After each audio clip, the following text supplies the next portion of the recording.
દિવેશભાઈ રમેશભાઈ પટેલ, વહેવલ નિસરફળી, તાલુકો અંબિકા, જિલ્લો સુરત. હું શારીરિક રીતે દિવ્યાંગ છું. મારાથી ચાલી શકાતું નથી.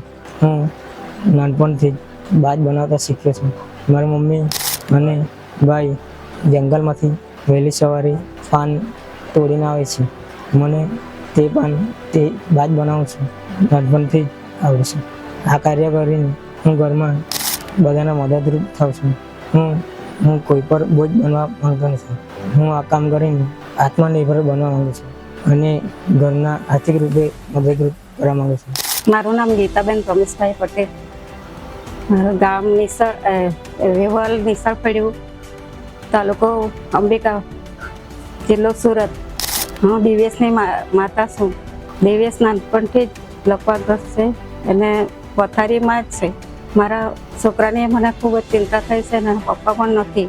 અમે વહેલી સવારે જઈને કાકડાના પાન તોડી લાવીએ છીએ. અમે મારા મોટા છોકરા જોડે વહેલી સવારે પાનો તોડવા જઈએ છીએ. પાન તોડીને અમે દિવ્યેશને આપીએ છીએ ને અમને મદદરૂપ કરે છે. અમને બનાવવામાં ઘણી સહાયતા કરે છે.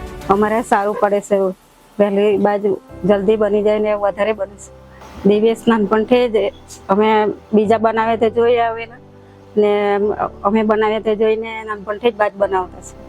એને મનમાંથી કે મેં બી થોડી ઘણી મદદ કરું તો એ લોકોને સારું પડે એમ. મારો છોકરો મોટો થઈને કોઈ પર એમ સહારો નહીં માંગે, એને પોતે મહેનત કરે ને એને પર થોડા ઘણા પૈસા એવું વિચારી મદદરૂપ કરું છું.